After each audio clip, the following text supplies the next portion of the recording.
Welcome to discover movies. ये कहानी है भविष्य की यानी कि सन 2040 की, जहां दिखाया जाता है कि विज्ञान ने अब बहुत तरक्की कर ली है और यहाँ वैज्ञानिकों ने एक बहुत बड़े स्टारशिप को बनाया है जिसके अंदर वो वर्म होल को भी बना सकते हैं और वर्म होल के थ्रू ये कई लाइट ईयर्स की दूरी कुछ ही घंटों में तय कर सकते हैं। इसीलिए स्टारशिप से एक पूरी की पूरी टीम को प्रोक्सिमा सेंचुरी की तरफ भेजा जाता है। जब इनका स्टारशिप नेपच्यून प्लेनेट के पास पहुंचता है तो ये वर्म होल को स्टार्ट करते हैं और देखते देखते पूरा का पूरा स्टारशिप गायब हो जाता है। अगले 7 सालों तक स्टारशिप का कुछ पता नहीं चलता और 7 सालों के बाद यानी कि सन 2047 में एक बार फिर से स्टारशिप वहीं पर अपीयर होता है जहां से वो गायब हुआ था, यानी कि नेपच्यून प्लेनेट के पास। वहीं हमें एक डॉक्टर को दिखाया जाता है जिनका नाम डॉक्टर विलियम है, जिन्हें हमेशा अपनी पत्नी के विजन्स आते हैं जिसकी अब मृत्यु हो चुकी है।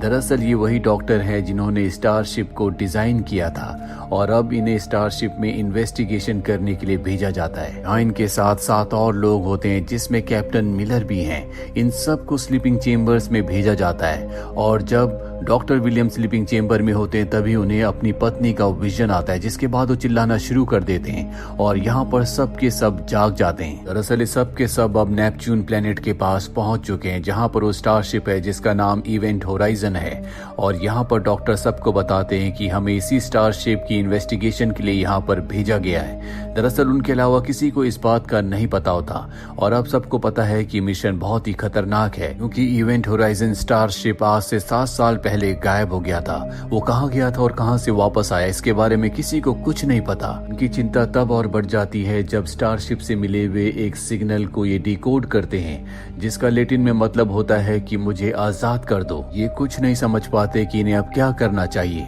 अब ये स्टारशिप के पास पहुंच जाते हैं जिसके बाद डॉक्टर विलियम 2 साथियों के साथ स्टारशिप के अंदर जाने का फैसला करते हैं क्योंकि इन्हें वहां से कोई भी रिप्लाई नहीं आ रहा होता, न ही जीवन के कोई संकेत मिल रहे होते हैं। ये अपने स्पेसशिप को स्टारशिप से पहले से डॉक यानी कि अटैच कर चुके होते हैं, जिसके बाद ये तीनों के तीनों उस बड़े स्पेसशिप यानी कि स्टारशिप के अंदर आ जाते हैं। अंदर आने के बाद ये देखते हैं कि वो पूरी तरह से सुनसान है।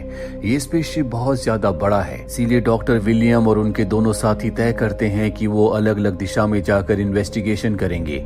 अब जो डॉक्टर विलियम का साथी पीटर होता है वो एक दूसरे चेंबर में जाता है जहाँ पर वो देखता है कि खून के निशान है, साथ ही उसे एक बॉडी भी दिखती है जिसकी हालत बहुत ज्यादा खराब होती है।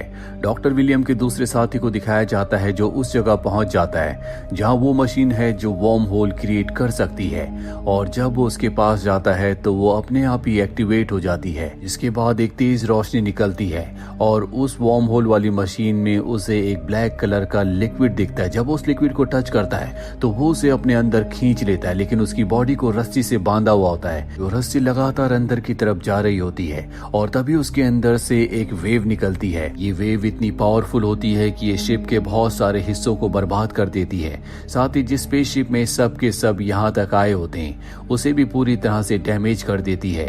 इसीलिए कैप्टन मिलर को अपने बाकी साथियों के साथ स्टारशिप के अंदर आना पड़ता है। अंदर आने के बाद ये सबसे पहले उस जगह जाते हैं जहाँ पर इनका साथी उस वर्म होल वाली मशीन के अंदर की तरफ जा रहा होता है। क्योंकि वो रस्सी से बंधा होता है इसीलिए कैप्टन मिलर रस्सी खींचकर उसे वापस ले आते हैं। इसके बाद स्पेसशिप की ग्रेविटी को और ऑक्सीजन को ऑन करते हैं। इन्हें पता चलता है कि इनके पास मात्र 20 घंटों की ऑक्सीजन है।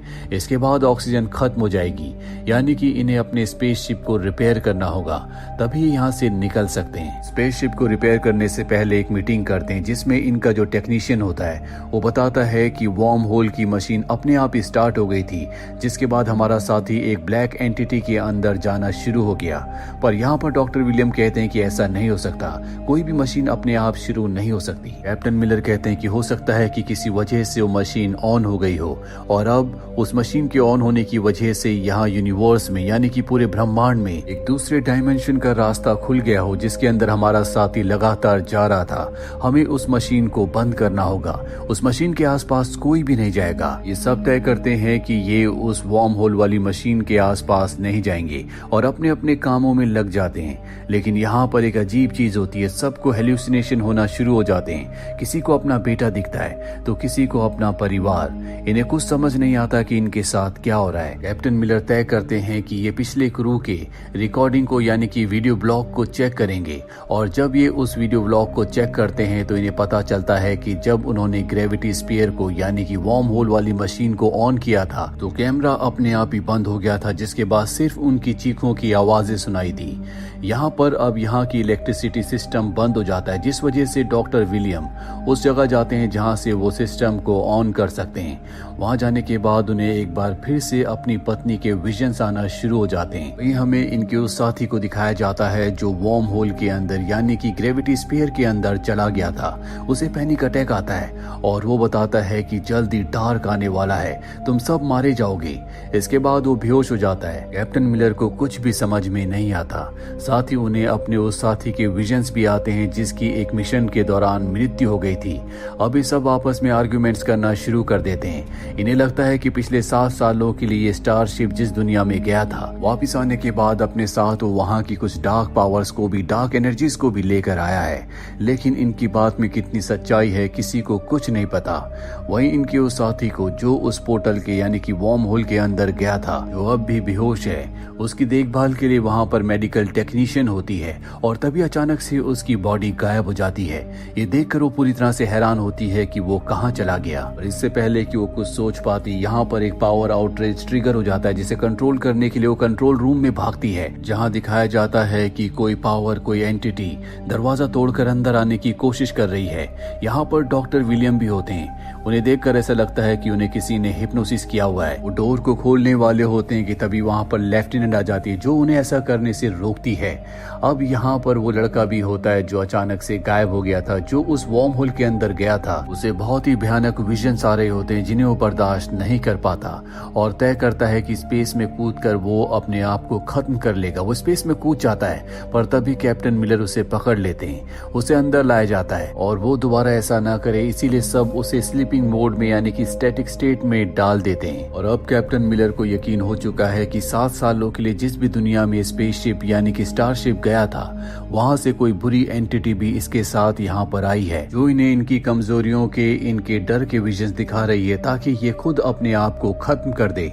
यहाँ पर एक दूसरा डॉक्टर भी होता है जो कैप्टन मिलर को बताता है कि जिस कोड का हमने शुरू में ट्रांसलेशन किया था वो ट्रांसलेशन बिल्कुल गलत था। उसका मतलब मुझे बचाओ नहीं बल्कि ये है कि खुद को नर्क से बचाओ। वो कैप्टन मिलर को ये भी बताता है कि जिस कारण से स्पेसशिप को बनाया था ये पूरी तरह से सफल हुआ, लेकिन ये दूसरी दुनिया का जो रास्ता खोल रहा है वो रास्ता कहीं और नहीं बल्कि सीधा का सीधा नर्क में जाता है। डॉक्टर की बात कितनी सच है यहाँ पर कैप्टन मिलर को नहीं पता।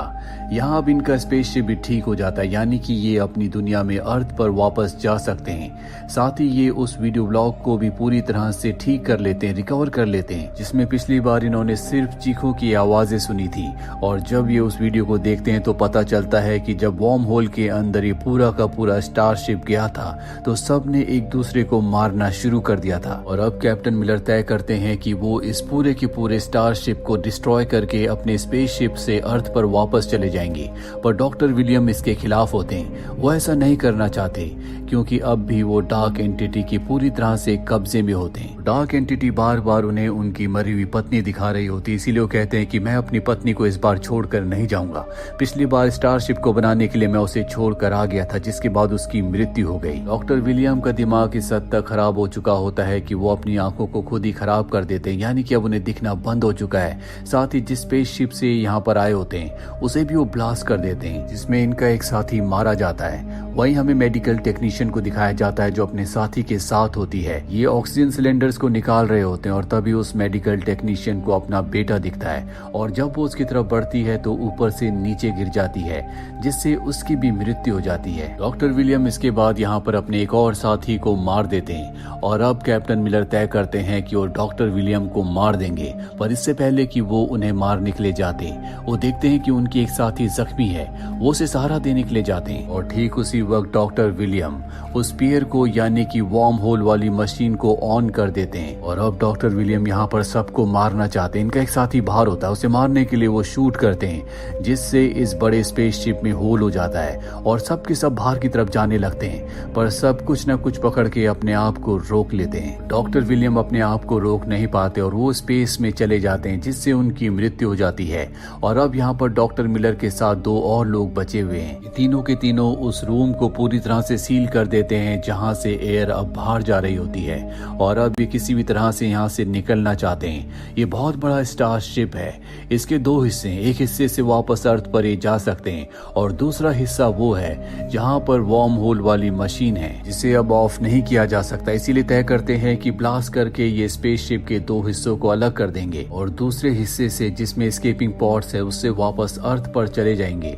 दरअसल इस स्टारशिप को इसी तरह से डिजाइन किया था और जब ये तैयारी कर रहे होते हैं तब ये देखते हैं कि पूरे स्पेसशिप में लाल रंग का लिक्विड आना शुरू हो जाता है। दरअसल ये खून है। कैप्टन मिलर को दिखाया जाता है जो एक्सप्लोसिव को पूरी तरह से ऑन कर देते हैं, लेकिन डिटोनेटर को लेकर वो इससे पहले कि दूसरे चेंबर में भागते उन्हें वहां पर आग दिखती है। इससे बचने के लिए वो उस चेंबर में आ जाते हैं जहां पर वार्म होल वाली मशीन है, ग्रेविटी कोर है और अब वहां पर उन्हें डॉक्टर विलियम का चेहरा नजर आता है। तो कैप्टन मिलर को बताते हैं कि मैं स्पेस में चला गया था लेकिन स्पेसशिप ने मुझे बचा लिया और अब तुम सब स्पेसशिप के साथ नर्क में जाओगे। तुम्हें यहाँ से नर्क में जाने से कोई नहीं रोक सकता। लेकिन कैप्टन मिलर ऐसा नहीं चाहते। हालांकि इस वक्त इन्हें स्पेसशिप के दूसरे हिस्से में होना चाहिए था क्योंकि ब्लास्ट होने के बाद वो दूसरा हिस्सा अर्थ पर जा सकता है। ये हिस्सा अब कंट्रोल नहीं किया जा सकता। वो चाहते हैं कि वो अपने दोनों साथियों को बचा ले। इसीलिए जैसे वार्म होल वाली मशीन पूरी तरह से एक्टिवेट होने वाली होती है वो ब्लास्ट कर देते हैं जिस वजह से उनके दोनों साथी पॉड से यहाँ से निकल जाते हैं और वो देखते हैं कि वहाँ आसमान में एक वार्म होल बन गया जिसके अंदर पूरा का पूरा शिप चला जाता है जिसमें कैप्टन मिलर भी हैं। अब ये दोनों बच चुके हैं। इनके साथ वो भी इनका साथी होता है जिसे इन्होंने पहले स्टैटिक में रखा था। ये भी स्टैटिक में चले जाते हैं और ठीक 72 दिनों के बाद इन्हें बचाने के लिए एक टीम आती है और देखते हैं कि तीनों की तीनों स्टैटिक यानी कि स्लीपिंग मोड में है। वो सबसे पहले उस लेडी जो कि कम्युनिकेशन ऑफिसर है उसे जगाते हैं और वो जैसी आंखें खोलती है तो डर जाती है। दरअसल उसे डॉक्टर विलियम का चेहरा नजर आता है पर ये उसका भ्रम था। इसके बाद स्पेसशिप का दरवाजा बंद हो जाता है और यहीं पर ये फिल्म, ये कहानी खत्म हो जाती है। उम्मीद करते हैं कि ये कहानी आपको पसंद आई होगी।